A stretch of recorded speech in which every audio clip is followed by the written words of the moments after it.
नमस्कार, मैं हूं अंजलि इस्टवाल और 9 बजे की खबरों में आपका स्वागत है। शुरुआत करते हैं हरियाणा की खबर से, जहां करनाल में प्रदर्शनकारी किसानों पर लाठीचार्ज के बाद जमकर हंगामा हुआ। किसानों ने दिल्ली अमृतसर हाईवे समेत कई सड़कों को जाम कर विरोध प्रदर्शन किया।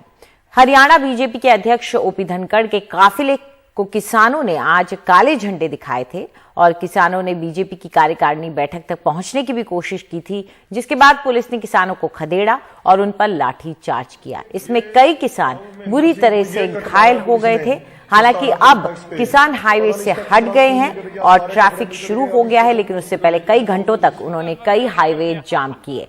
पुलिस ने उन 7 किसानों को छोड़ दिया है जिन्हें दोपहर में हिरासत में लिया गया था। इसी शर्त के साथ किसान सड़कों पर बैठ गए थे कि इन्हें छोड़ा जाए।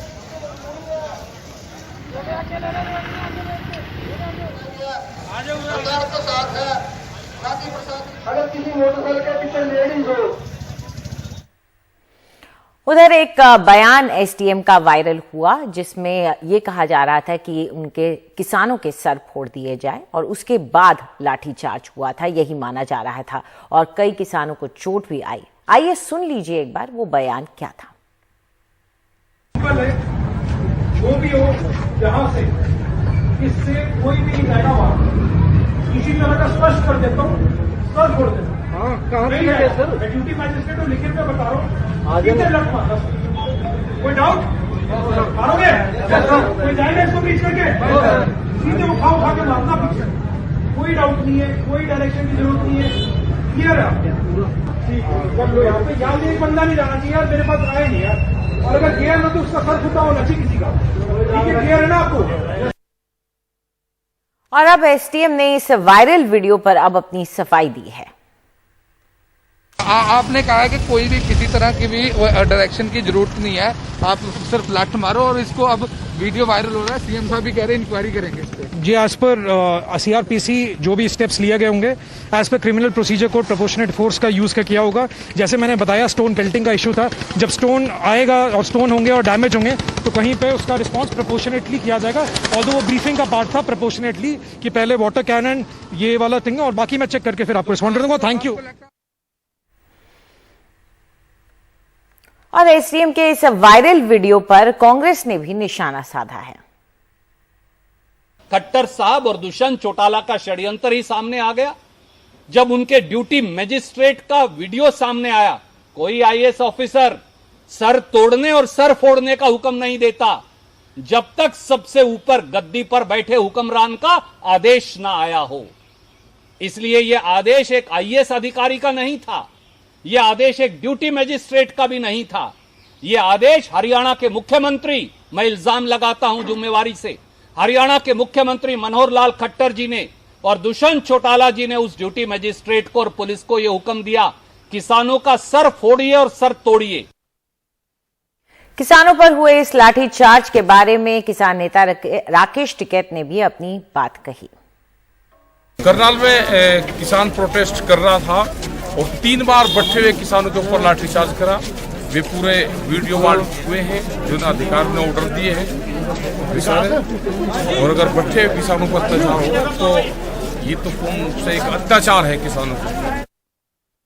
उधर कांग्रेस नेता राहुल गांधी ने ट्वीट कर कहा है कि फिर खून बहाया है किसान का और शर्म से सर झुकाया हिंदुस्तान का।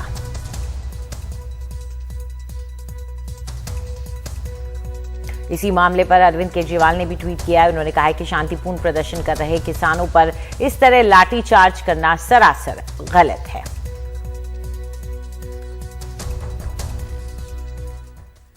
मामला काफी बढ़ गया। हरियाणा के मुख्यमंत्री मनोहर लाल खट्टर ने कहा कि शांतिपूर्ण प्रदर्शन पर किसी को ऐतराज नहीं है, लेकिन अगर वे पत्थर फेंकेंगे तो पुलिस को भी कार्रवाई करनी होगी। शांतिपूर्ण प्रदर्शन पर ऐतराज न होने की बात खुद मुख्यमंत्री ने कही।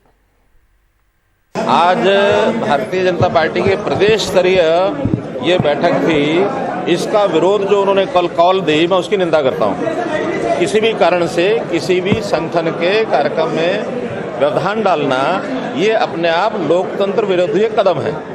दूसरा, अगर वो उन्होंने कोई प्रदर्शन करना था शांतिपूर्वक करते, कहीं कोई आपत्ति नहीं थी। पहले उनकी और एक समय में हमारी उनकी अंडरस्टैंडिंग बनी थी कि शांतिपूर्वक प्रदर्शन करेंगे, लेकिन उस शांतिपूर्वक प्रदर्शन में अगर वो पुलिस के ऊपर पत्थर मारते हैं, हाईवे को जाम करते हैं, तो लॉ एंड ऑर्डर को मेंटेन करने के लिए पुलिस को भी कुछ काम करना होगा। अब उसमें एक बातचीत करके बताएंगे कि किसकी ज्यादती है। पुलिस की ज्यादती है तो भी दंडित किया जाएगा, किसानों की ज्यादती है तो उनके खिलाफ कार्रवाई की जाएगी।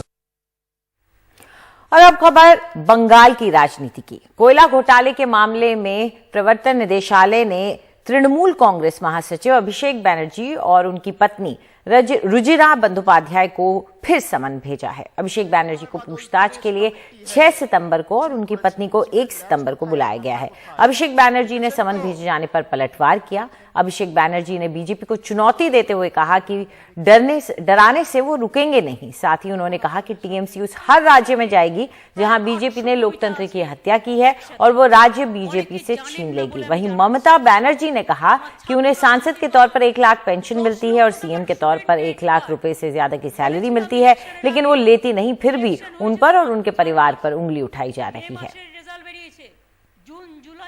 हर एक राज्य में जिसमें बीजेपी ने लोकतंत्र का हत्या किया है और आम नागरिक का अधिकार छीना है, तृणमूल वो हर राज्य में जाएगा और बीजेपी से लड़ाई करेगा और आम आदमी के स्वार्थ में ये लड़ाई अपना लास्ट ब्लड तक ये लड़ाई लड़ेगा। कोई भी माइका लाल का अगर हिम्मत है तो तृणमूल कांग्रेस के रोक के दिखाओ। मैं ये चुनौती देता हूं बीजेपी को, क्या आप लोग को लगता है कि थोड़ा बहुत डराने से, धमकाने से, चमकाने से ये बैठ जाएगा? भाई ये बंगाल की मिट्टी है, ये नेताजी सुभाष चंद्र बोस की मिट्टी है, ये स्वामी विवेकानंद की मिट्टी है, ये रामकृष्ण परमहंसदेव का मिट्टी है।